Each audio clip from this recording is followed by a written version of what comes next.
Hello, Let'sRun.com Supporters Club members. Hello, live viewers on YouTube, Twitter, any other way you're watching us. Welcome to the Friday 15. This is where we give you 15 minutes minimum of insight and knowledge ahead of the weekend in track and field. This is Jonathan Galt, staff writer at Let'sRun.com. I'm joined by my boss, Weldon Johnson. And in the top left corner, I'm joined by Jeremy Warner, the 2004 Olympic champion in the 400 meters. Jeremy, you're wearing the sunglasses indoors. Thanks for joining us. Great to be here, Jonathan. My name is Robert Johnson. I guess you don't recognize me. Halfway to vacation. I actually can't wear these sunglasses. I just realized because I think that, what are they, polarized? My computer screen is completely black. I'll take them off. So you're just wearing these sunglasses for a bit? I don't get it. I just wanted people to see that I'm headed to the beach. It's raining here. We've got a busy weekend. John's headed to a wedding. People don't need to know about our personal lives. They're here for our track and field expertise. I am so pumped for this pre-classic. The only problem is I will be driving tomorrow when it goes on. I'm looking at my phone to figure out which 10-minute segment I need to tell my wife I must absolutely not be driving the car. And I know at least one 11-second segment I'm not going to be driving the car. That will be at when the women's 100 meters goes off. Can't wait for this race.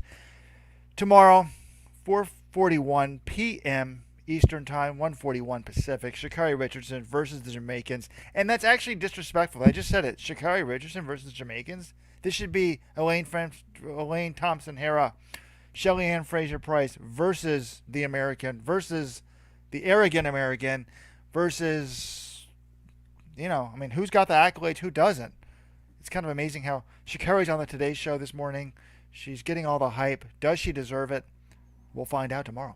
Well, I think she deserves some level of hype. She's run 10.72 this year. I mean, she ran 10.75 she 19 years old when she did that in 2019 at NCAA's. And I don't know if she read the Let'sRun.com preview, Robert, but I did see last night she tweeted, "I wish the people that talk mess about me was cute at least." So I don't know if she read that and then she saw my Twitter profile picture. I don't feel like we dissed her, but in this race, certainly she's not the favorite. We've got two of the fastest women of all time, maybe the two greatest sprinters of all time, against a woman who, she's run 10.72, but she hasn't run as fast, and she hasn't won the medals that Thompson-Herah or Fraser-Price has won. Wait. John often doesn't realize the major stories. John just broke a story without even realizing. A woman just commented on your looks? No. This was we don't know who she was talking about. I think she Might have probably been someone was referring to you, John, and she's making fun of you as a white bald male. Imagine if the roles were reversed. This race would probably be canceled. She'd be forced to resign. I'm kind of kidding. I like Sha'Carri. She's out there. I started a thread where, in terms of most anticipated non-championship track and field races in history, where does this women's pre rank? And a number of people are with me. They're like, this is a very much, most anticipated races of all time. Some people think that's hyperbole, but what else regular season matchup would you want? I mean, the Olympics are what get people, the casual person, into track and field. And back in the day, I think it was 1997, you had Donovan Bailey. 1996 Olympics, Donovan Bailey won the 100 at the Olympics. Michael Johnson was the star in America. He won the 2 and the 4. People wanted to see them match. They agreed to a match race at the 150-meter distance. Now, there was 6 or 7 months of hype for that because it happened in 2017. It was $1 million prize money, and that was hyped up. This is a little bit different. Sha'Carri didn't actually go to the Olympics, but it was the Olympic trials. It was the marijuana suspension that made her go big, and we've had a number of weeks anticipation for that. So pretty pumped for it. And, I thought there was a fascinating post on the message board in this thread. It may have been actually on another thread where people are saying, Sha'Carri, will she win, etc. And people are like, oh, Sha'Carri's not that big of a deal. Yes, she is. Disco Eric points out she has 2.3 million Instagram followers. 2 million of those have been added since the trials. She has more than Kipchoge. It's a popularity contest. Listen to this quote, bold statement here. If she performs well at Pre, she's going to be more valuable than anyone in athletics but Usain Bolt. Agree or disagree? Disagree. I don't think her. You think that beating Elaine Thompson here and Shelly-Ann Fraser-Pryce at the pre-classic, not the Olympics, is really going to have that much impact on her value? I'm not convinced by that. If she had an if she beat them and got the gold medal, yeah.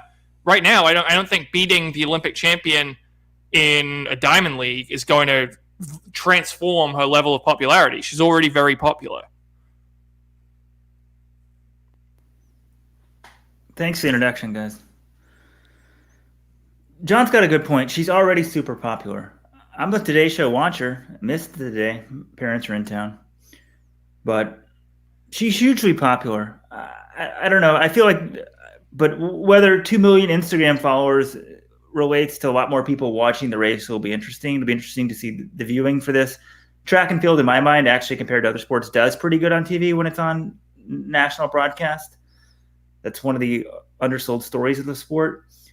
But is it going to get a huge bump? I don't know. In the history of the sport, where does this matchup rank? I don't know. It's a little bit different because part of, I mean, it's crazy, John. You said 2 million of her followers came after the trials. I'd like to know, like, how many came after she got busted for marijuana.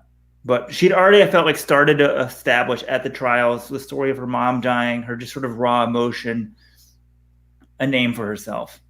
But there's no going back. She's got all the followers. Does that translate to them watching it live on NBC? We'll find out. And I'm also not sure, what is valuable. The quote was about how valuable she is to track and field. I mean, how do you put value? Is Instagram followers the best way to do it? First of all, as Jonathan pointed off to me off air, it's disrespectful to Mr. Chopra of India. I don't even know his first name. Help me out, John. Neeraj Chopra, the Olympic champion in the javelin. Weldon, I don't know if you were listening to this conversation. How many Instagram followers? I'll tell you. Eliud Kipchoge, he's got 1.5 million Instagram followers. Sha'Carri Richardson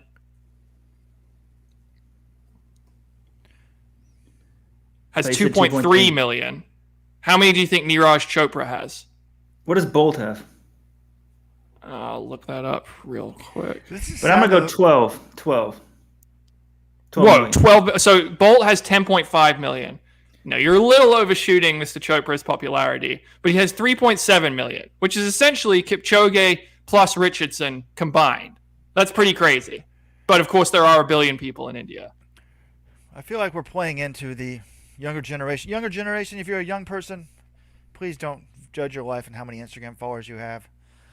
No, they've moved on, Robert. They're onto TikTok now. Instagram is what we think is cool as older people, but it's actually TikTok now. Even smarter. Let the Chinese algorithm run your damn life. That thing should be banned in this country. Anyways. All right, so I think on our regular podcast, if you're just joining us now, we have a regular podcast every Wednesday. This is a Friday 15 bonus podcast, normally exclusively for our LetsRun.com subscribers. For some reason, when we were about to record, we said, let's just put this live, see what the fans think of the Sha'Carri versus Elaine Thompson battle, Shelly-Ann Fraser-Pryce as well. So if you like this, sign up for the VIP membership, letsrun.com/subscribe, letsrun.com/subscribe. But should we talk about the race, Robert? Like who's going to win? We've all said before, we do not think Sha'Carri's going to win. It's possible that she has run. I mean, she's run a windy 10.6. She's run some other times. I think her best time is actually like a 10.8 that was run in to win. It converts to like a 10.69, 10.70. So she's run times, these women's, it would be interesting actually if we bothered to get everyone in the field's best performance adjusting for the win. I think they'd be fairly similar, wouldn't you, John? I don't think, no, because Elaine Thompson, wasn't her 10.61? One of her times in Tokyo was into a headwind. So she's got, 0.1 on them maybe. Yeah, I think Elaine Thompson's the Olympic champion. She's a double Olympic champion. I think she's going to win this race. It would be interesting, either way, it's going to be interesting. If Elaine wins, I'm very interested to see how will Sha'Carri react. And I think it's very important that she not throw a temper tantrum or something like that. I think she's going to handle it fine with respect.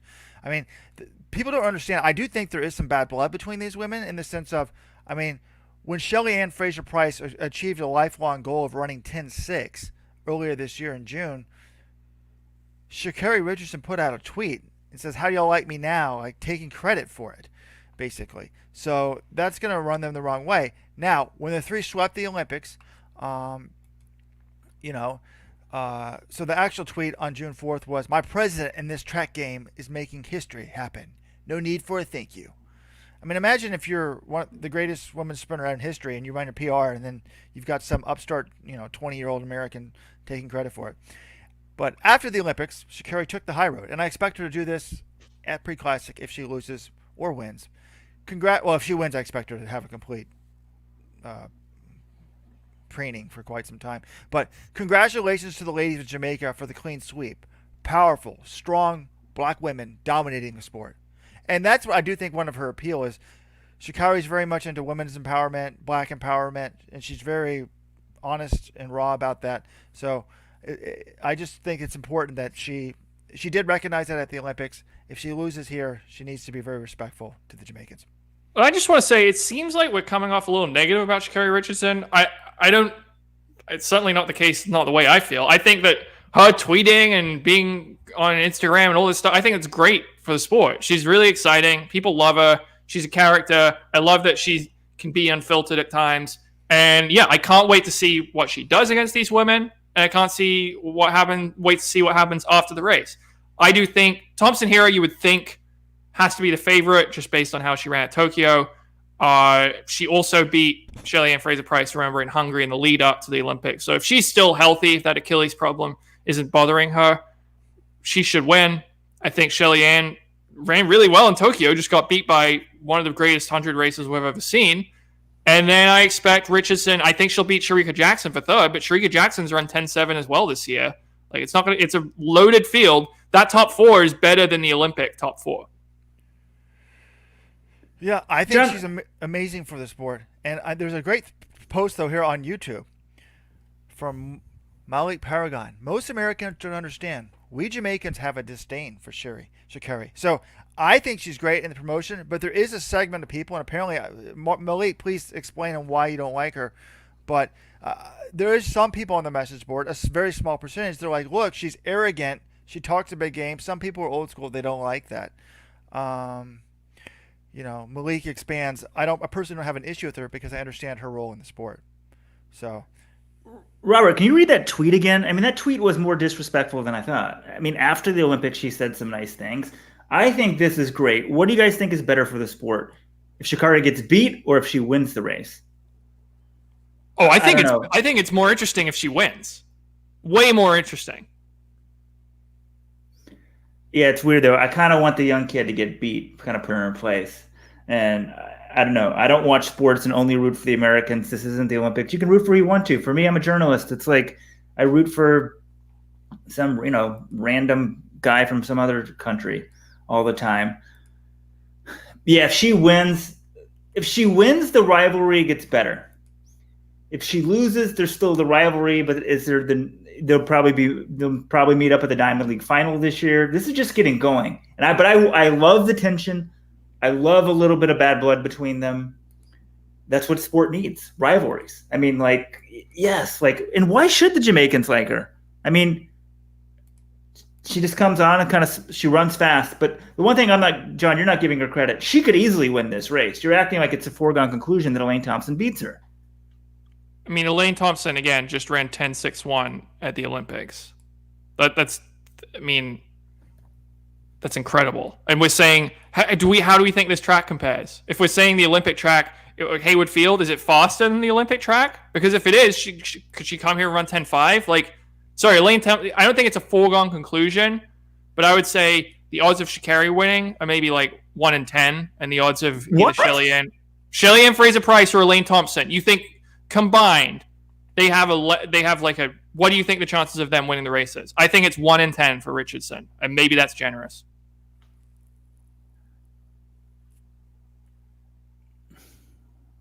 Okay, Shelly Ann ran a 10.61 on a ping pong bouncy track. 10.63. And this was in Kingston back in June. Oh, I'm talking about Elaine Thompson, the Olympics, excuse me. Sha'Carri. Okay, I'm just gonna have to break this down a bit more here. Oh, well, now they've wiped out her results from the Olympic trials. What were her times in the Olympic trials, John? She ran 10.6. Oh, 10 was it 10.64 win dated? It was with the plus 2.6 win, but it was mid to 10.6. Okay, and she's also run 10.7, 10.74, 10.77 this year.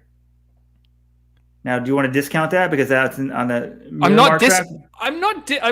Even if you don't discount it, those are very good times. Thompson ran 10.61 into a 0.6 headwind to win the Olympic final. Like she's better than she's better than Sha'Carri. She's better than pretty much any sprinter in history right now. Sha'Carri's best mark, factoring in for the win, is some 10.8. I think she ran in one of those meets, and it was equivalent to into a headwind. It was equivalent to like a 10.69 or 10.7.0. So she's close. She's capable of doing it. If the Jamaicans are off the game, she can win. But anyways, Weldon wanted to know the tweet. I found the tweet. I'm going to put it up on the screen. It's not going to look good because it's going to show up in the middle here. My presence in this track game making history happen. No need for a thank you. Okay, that was before the Olympics. Yeah, but it was right after Shelly Ann Fraser-Price's 10.63. The same day.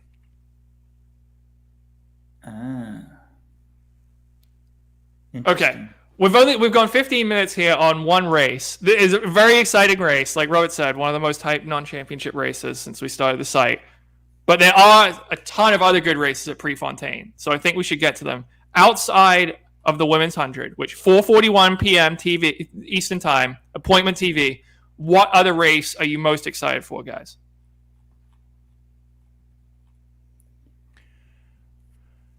During the main TV window, without a doubt, it's the men's mile. I want to see Matthew Centrowitz go for the American record. I want to see how Ingebrigtsen and Chariot stack up against. I want to see a fast elite mile with not that many people in it. I think they've limited the field to 12 or 13 with the pacing lights. At Pre-Classic, in these international miles for years, people have gone out way too fast. I'm very, very excited about the fact since Wednesday, John has found out from Josh Hermans that the Hayward Field has finally not gone cheap. Not finally not gone cheap, but it was a big hole. There was a big asterisk next to the new facility. It was perfect in every way except it did not have the pacing lights. They now have the best pacing light system in the world installed in the track permanently. It's going to be used for all of these meets. So I'm really excited to see that mile. What happens? Does Central take a crack at that American record? How fast do Ingebrigtsen and Chariot go? Does Ingebrigtsen beat Chariot again? Are the roles reversed? That's going to be amazing to see that mile. And if we're gonna, I may not watch the race before tonight. 10 p.m. Pacific, 1 a.m. Eastern. Sifan Hassan's world record attempt. Yeah, the Hassan record attempt, I'm less thrilled about, just given what her coach Tim Robery said. He spoke to us and basically told me, she still needs some time to recover from Tokyo. And I think he wanted to make this point, like, look, she took on a humongous task in Tokyo, and to act as if Robert was like, oh, well, it's just one more event than someone who'd be doing the 5K, 10K. Well, no, she ran 6 races, and 3 of them were Olympic finals. She won medals in all 3 of them. Like, that's a big workload. Then traveling back from Tokyo, you got to take a little time down. And so, anyway, he was like, look, he's only given her one. He hasn't given her any speed workouts after Tokyo since, a pre-race workout this week. They agreed to this world record attempt before the Olympic triple. And that was before they had fully decided to do the Olympic triple. So, I think conditions are going to be really good. If they have the pacing lights, it's late night on the West Coast, should be pretty still, good weather. I think Hassan is so good that she might be in sub 14 shape, and if she only runs like 14:05, well, guess what? She still gets the world record. So I think I'm done counting out things this woman can do, but remember, she's coming back from a very tough triple at the Olympics.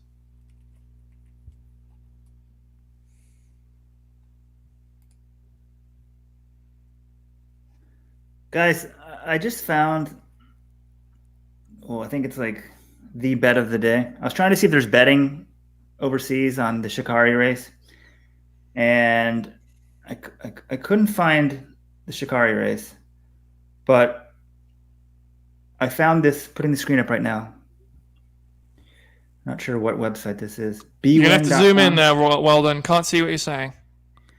Okay, it's bwin.com. You can bet on the 5,000 meter race tonight, and it essentially is Sifan Hassan versus the field. There's no one else in this field. You should go bet as much money as, I guess she could go for the record and fall apart and get beat, but it's minus 400 Sifan Hassan beats the rest of this field. I think, man, I wish I had $1,000 to go bet on that. So everyone can thank me right now. If somehow you can bet on bwin.com, go do it. Go do it right now. Actually, can we talk about that for a second? Helen Obiri and Letesenbet Gide. Letesenbet Gide is the world record holder in the 5,000 meters. Hassan is going after her record. They're both at this meet, Obiri and Gide, yet they're running the 2 mile earlier in the night. Isn't that kind of lame? Like, are they just admitting, hey, she's better than us? I mean, which is kind of true. But wouldn't you like to see someone whose world record is being targeted, like, if they're at the meet, go in the race, try to defend the world record?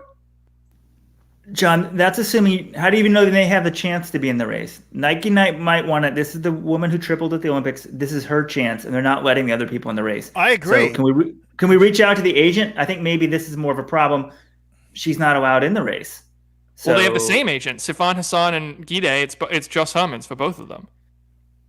Well, why don't you reach out to him to find out about this? Because John's assuming that it's like they don't want in the race. Maybe they won in the race, or maybe Hassan doesn't. I don't know the reason. This is why I'm asking about it. I just think the whole thing's lame though. Like, you got two big stars, 2 mile and a 5K. You don't need a 2 mile and a 5K. Or if you do, have one be the B section. No, it would really be cool if they were all in it going for it, but you don't want to potentially go for a world record and then lose the race and lose the world record. So I can see both sides in this. But look, I don't want to be spending 45 minutes on a Friday 15 podcast. I don't have time to do that. I need to get ready for vacation. So this meet's just going to be insane. Like, it's absolutely insane. So we've got the world record attempt Friday night, tonight, and then the meet's going to come on TV at 1 o'clock. We're going to have men's 800. Haha, whatever. I'm not really into that. But we do have the Olympic gold medalist and silver medalist in that. So I was really excited to see Nigel Amos. Apparently he's done for the season. I'm done with him. So men's 800, I mean, it's going to be exciting. But this is like a boring event from compared to what else we have here. Then we've got, imagine this, women's steeplechase. We can see the first sub-9 in U.S. history at 112. And then we've got a men's 200 with Lyles, Bednarik, and the new young kid. And wait, the men's 200. Well, wait, you talking Arian Knighton? I didn't think he was in this field. He's not in this field. Rai Benjamin's in this field. And I found this interesting on Twitter. Grant Holloway, who was, the same year in high school as Noah Lyles in Virginia, has picked against his boy. He's gone with Rai Benjamin to win this race against Noah Lyles and Kenny Bednarik. So that's going to be fascinating. We get to see this amazing 400 hurdler drop down to 200. Yeah, that's what I meant. Sorry. And that's going to be unreal. And then 8 minutes later, you get the women's 100. So that's in the first 42 minutes of the meet. You could have an American. You get the Olympic champions in the 800s, the first sub-9 in U.S. soil for an American, or first sub-9 by an American. This incredible 200 with Rai Benjamin and Lyles and Bednarik. The women's 100. Then you get the women's. Right after that is the women's 800 rematch from Tokyo with Athing Mo, the greatest American woman in track and field right now. Then, men's 2 mile, men's shot put. We could have a world record. This is crazy. Women's 1500, Faith Kipyegon. This is going on. And then, is anyone in the women's 400 hurdles? Do we have any of the superstars? Dalilah Muhammad's running it. So we only have the second fastest woman in the women's 400 hurdles. It's crazy. And then we're going to go to men's 100, women's 200, which is Richardson doubling back against Allison Felix, Gabby Thomas. I want to watch. Yeah, no, this is amazing, Robert. It's on NBC. Actually, my one complaint about apart from the fields being released at the last minute, was this is on 3 different. You have to use 3 different platforms to watch it. The Friday night events are on Runner Space.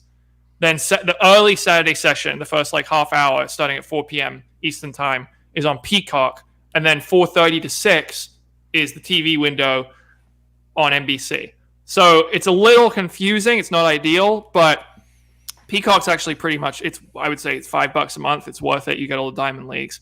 It's not a crazy amount. Runner Space, I'm not sure. I think this is behind their paywall. I'm not certain on that. But I'm super excited for this, and this is like what you don't get at the Olympics. The Olympics is amazing, incredible meet, but you don't get an hour and a half like this where it's just final after final after final and all amazing races, all big stars. That's what makes this so interesting. And my hope is if people, there's not much else going on this weekend. College football hasn't started, basketball is over, baseball, not really anything going on right now. Like, I would really like that some of the people, hey, I like the Olympics, I like that thing, Mo. I'll watch on NBC. This is like a great advertisement for American track and field and for the sport of track and field in general. I just don't know if it'll happen. But nobody knows about it unless they're watching NBC, so it's not being promoted heavily with advertising, I don't think. Yeah, I haven't watched NBC the last couple weeks, but I haven't seen any ads for it. I mean, thank God it's on NBC because no one still talks about this. One of the reasons the NFL is popular, obviously NFL football is popular because it's a wonderful product. But the NFL has been on free TV for its entirety at a time when kids can watch and get a new generation. Keep watching, keep watching, keep watching. Baseball, basketball, all those other sports, they went for the money at night on cable. And I think you lose some fans, the next generation. It's inaccessible. But there's no excuse not to watch this. Get your family, get your friends to watch this race. These races, well, not the 5K, but besides that, it's primetime free TV. Yeah, if you're on the West Coast, have a few people over at 10 p.m. Friday night. I mean, some people might be staying up, but yeah, East I Coast just can't might believe be a as little much tough. money as Nike drops in this meet that they don't put that out for free. Yeah, okay, agreed. I mean, you got to pay-per-views. It's just, or Peacock, NBC doesn't say, hey, we do the Olympics, we want it included, whatever. But a couple things. You guys think Rai Benjamin's going to win the 200? Not going to happen. I mean, come on, guys. His best is 1999. I guess that was a couple years ago, but why do we think he's a great 200-meter runner? Well, because he ran 19.9 when he was a 47 high, 47 mid guy, or I guess 47 low. He ran in 2018, but now he's a 46-17 guy. He's definitely a better runner now. Look, if he ran 19.9 2 years ago, you don't think he can run 19.7 now? You don't think 19.7 could win that meet? I think that's possible. And also, Grant Holloway is the one saying he could win. But I think he could win, too. I think Lyles or Bednarik, I would expect Lyles or Bednarik to win, but I think Benjamin could win. Okay, who's more likely to win? I Benjamin think Bednarik is Sha'Carri Richardson. Ooh, that's a good question. I kind of feel like it's Benjamin. Wow. And we got the poll up on Let'sRun.com. I can't believe John's selling Sha'Carri that much short because when Sha'Carri was running those times early in the year, I was like handing her the gold medal. Yeah, because Elaine Thompson, Shelly-Ann Fraser-Price weren't running the fastest times of their lives. Okay, can we just get this right officially? Is it Sha'Carri or Sha'Carri? It's Sha'Carri. It's her Twitter handle is It's Carrie, and she gets upset if you don't pronounce it correctly. So Sha'Carri Richardson. Okay, and everyone, for the record, it's McLaughlin. There's no CK there. I swear to God, Lee Diffie says McLaughlin. No. This is having me question my worldview. I don't know if it's gaslighting. That's the term, right?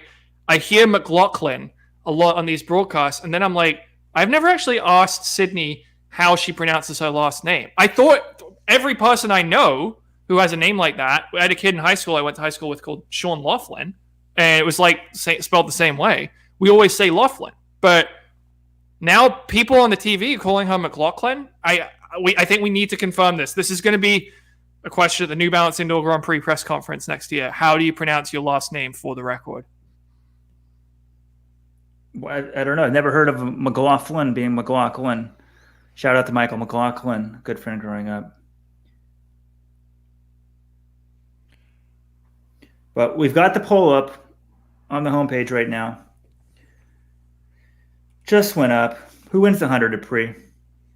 What do you guys think the results are? Early voting. I mean, Sha'Carri. I think Sha'Carri is going to be under 10%, right? You're telling me there's more than 10% of going to be less than 10%. There's more than 10% of people who think Sha'Carri is going to beat the two greatest sprinters of all time? Of course, she's been running 10.7s this year. They're not running under 10.7 every single time they race. They might have an Olympic post letdown. Who knows what they've been doing? You talk about partying. They might have gone back to Jamaica and partied. I mean, The one thing is they don't want to lose to this girl. It's a big deal, so they're probably more focused than they would usually be right off the Olympics. Usually it's like, hey, let's go make some money. But I'm shocked John's just totally underselling her. Hope she's not watching this. Sha'Carri. Sha'Carri. Oh shit. I'm in trouble. Damn it. Now I'll never get an interview with her. Sha'Carri. So it's Carrie? That's what it says? Okay. Yeah. Sha'Carri. My apologies to Jonathan Galt because more people are backing you than Shelly Ann Fraser-Price. 27%. I'll go in from smallest to biggest. Shelly Ann Fraser-Price, 20%. Sha'Carri, 27%. Sha'Carri, 27%. Elaine, 52%. So there you have it. But I think also this shows, now maybe this is internationally, but this race can't really be having that much appeal because I've yet to find any betting on it. And you can pretty much bet on anything that people care about. But you can bet on the 5K tonight. But if anyone's got a link to some betting, let me know. I'm going to about my 5th site here to try to find a betting possibility. I agree with you. But this should be the type of thing that's being hyped everywhere. This could be hyped like a Michael Johnson, Donovan Bailey type thing. And I'm glad that we've done our part to try to hype it up because it is going to be amazing. I can't wait to see the reaction.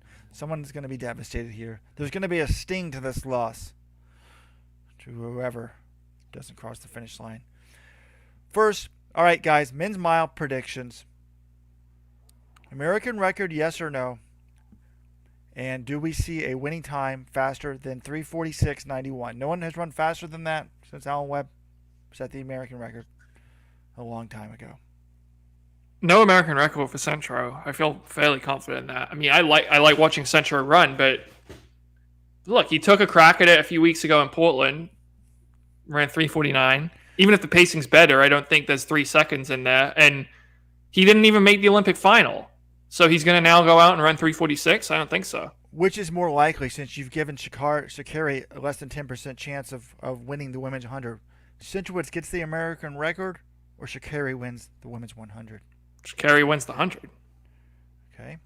And what will the winning time be? Will it be under 3:46? I think it'll be. I think it'll be 3:45. I mean, because you've got Ingebrigtsen and Chariot. Those are two guys who like to go out hard and run from the front. We know they're both very fit. And then we've got the pacing lights. So as long as Timothy Sine, who is the pacer for this race, he sometimes has gone out. His pacing isn't always the best. But if he can just follow those lights, I think we're going to see a 3:45. And you know what? I'm going. Chariot gets his revenge. He wins the Bowerman Mile again. This is great. They had the pacing lights. I think if they follow the lights, we're going to see a very fast one.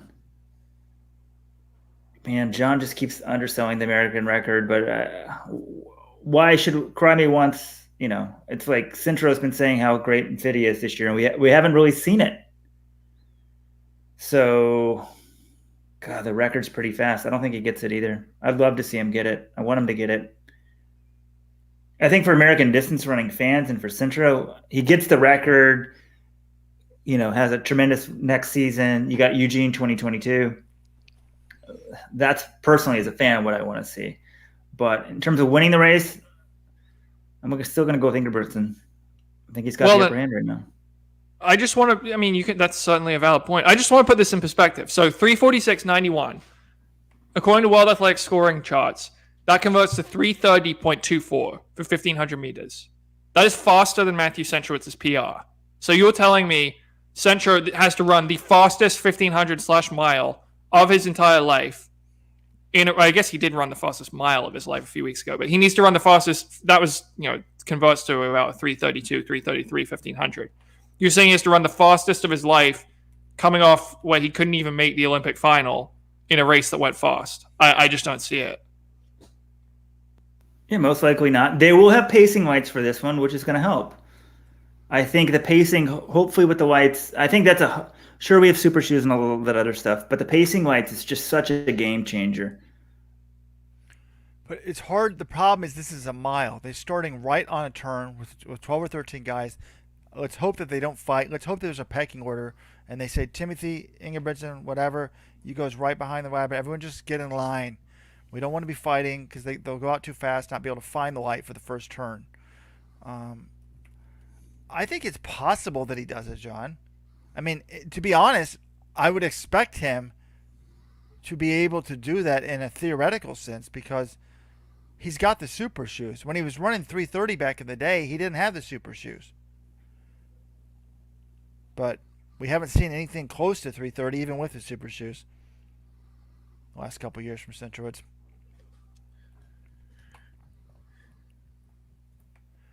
All right, anything else? If you've enjoyed the show, you can get a bonus podcast because every week, our sport is actually embarrassing. Like, this is one of the biggest track and field meets of the year, and we didn't even have the start list on Wednesday when we recorded our regular podcast. So, people that are in charge of the sport continue to be unprofessional. It's great for business with us because we always have to have another podcast on Friday when the fields are actually set and we know who's running where and what. So, but letsrun.com/subscribe. Anything else? We could probably go another 30 minutes. Well, I mean, I'm excited for the 100, men's 100. Let's do men's 100. Robert, if you need to go, feel free. People are playing up this men's 100 and Michael Norman. No, Michael Norman isn't doing anything in this 100. And Wow. Okay. Why do we think he would be? Has he been running? He ran 9.86 last year. Okay, and how did he do it at the Olympics? He got 5th in the 400. Maybe he's not a 400 runner. Well, then. The guy who went out in his first race a couple years ago and dropped to 43 low, he's not a 400-meter runner? He might not be. Look, Fred Curley went from bronze in the 400. We thought Fred Curley is a 43.7 guy. He's a bronze medalist in the 400. Why would he go down to the 100? Well, he goes down to the 100. He runs 9.84 and wins the Olympic silver medal. So Michael Norman has run one serious 100-meter race as a professional, and it was the fastest time in the world last year, and he ran 9.86.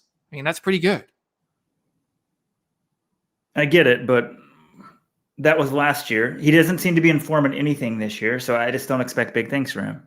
I mean, he's only run one. He hasn't run 200s. He's run the 400. That's it. I don't know what his training's been like, but right. But I just shouldn't think. Oh, he's not running well at the 100. You know what his problem? 400. You know what his problem is? He's just in the wrong event this year. I just think something's off with him. But it might be good for him mentally to go to the 100. There's no pressure. There's nothing there. But this is a loaded field. I mean, you've got. Outside of Marcel Jacobs, you've got the top 4 from the Olympics. So that's Fred Curley, Andre DeGrasse, Akani Simbine. Then you've got the other Americans. Justin Gatlin's in here. I thought Justin Gatlin might be retiring. At least he's running this race. Ronnie Baker's in here. And then Trayvon Bromell, the Olympic mystery. I mean, this race is going to impact what the interpretation of his Tokyo performance is. And it's going to be fascinating to see how he does here. Do you think who do you think wins this race? Well, then I'll ask you just point blank. I mean, it's just wide open, right? I mean, I want to keep going back to Bromell, but that's stupid. That's like picking Michael Norman in a 400 right now. So I just think Bromell went to the Olympics and choked, and now 3 weeks later is in good shape. Probably not likely. Man, I'm gonna go through process of elimination, settle on Michael Norman. No. Ronnie Baker maybe in a one-off. I think it's Baker, to be honest, because he ran really well in the semis and the Olympics, 9.83. Outside of Bromell, that's the fastest time anyone's run this year. And look, DeGrasse. I mean, DeGrasse is the consummate championship performer, but these Diamond Leagues, he just doesn't bring it to the same degree. His PR is 9.89. I think it'll probably take faster than that to win this race. Gatlin's too old. Craven Gillespie, no. Fred Curley, maybe. You know, he summoned his best performance at the Olympics. He didn't look great at the Diamond Leagues. I think it's Baker. I kind of just trust him to be the most consistent at this point in a one-off race. And I also think, 9.83 is pretty freaking fast. So he's my pick. Yeah, that's who I settled on. We probably shouldn't sell DeGrasse short, but for some reason, I always said he's good for third place. If you hand out medals at the end of this race, DeGrasse, his chances of winning and medaling skyrocket. But in a Diamond League, he just, I'm not sure about it. Somebody wants to know about the B mile, John. I don't do B miles. Do you have any comments on the B mile? They want to know about. I'm a little surprised actually that Craig Engels a Nike athlete and the 2019 U.S. champion couldn't get in the Bowerman Mile. He's running the B Mile. Charles Philibert Thibouteau of Canada, who just ran 352 at Falmouth, he's in there. But do I have any thoughts on it? Not really. Someone here will run pretty fast, but it's not the race I care about, really. I think they shouldn't have B miles. I'm going to elitist now. I'm going to elitist. All right, another comment here. Could Krauser and Kovacs take up the hammer and dominate? I'll just say no, because I've never heard of a shot and hammer thrower dominating. I figured if you could do it, somebody would have done it by now. That's interesting. Maybe the U.S. level. Do I think that the best sort of throws athletes in the U.S. go in the shot? Yeah, I think that, if you trained them I don't know the nuances of the throws enough to tell you what the skill sets, how they differ between them, but I think probably the best athletes in the throws in the United States are in the shot put, or the strongest guys. And does that translate to the disc or hammer? I don't know totally, but I'd love to see it, because I do kind of think this is an event where you're not getting the very, very top, potential athletes. And you could say the same for the shot put. Maybe a bunch of the top potential athletes are in the NFL, though I find it hard to imagine anyone's better than Ryan Krause, anyone better suited for it than Ryan Krause. But I don't know. I don't want to be disrespectful to the hammer because I don't know enough about it, but I'd love to see them try. Okay, are you familiar? Brandon Dimmers has a comment. What do you think of all this world record American record talk from Trayvon and Curly? Cryptic text 963. I don't care what they're saying cryptically or not. We're not breaking the world record, but 963 is not the world record last time I checked, right? No, it's not. Curly, his whole Twitter account's cryptic, so I never really know what to make of any of them. He was tweeting 42 for months, and then he starts running the 100, so I don't really put much stock in that. And then Trayvon Bromell, I think a few weeks ago, he actually tweeted out 9.38. I need to look up the exact time he said. I was just like, what the hell is that? Because August 11th, 9.36. That's not 100-meter time. So I don't know what the hell that means, because it came right after 9.65. 9.65, maybe. Not right now. 9.36, not happening. Probably not in his lifetime, but we'll see. Yeah. And Trayvon Bromell may be the slowest guy in his second slowest guy in his training group, it sounds like. Marvin Bracey's in his group? Andre DeGrasse is in his group. Oh, it's third slowest, excuse me. I would love to know how that works. Like every day, are they doing starts side by side, sort of, you know what's going on, or do they kind of, I don't know. Distance running, you sort of know if someone's kicking your ass in practice every single day.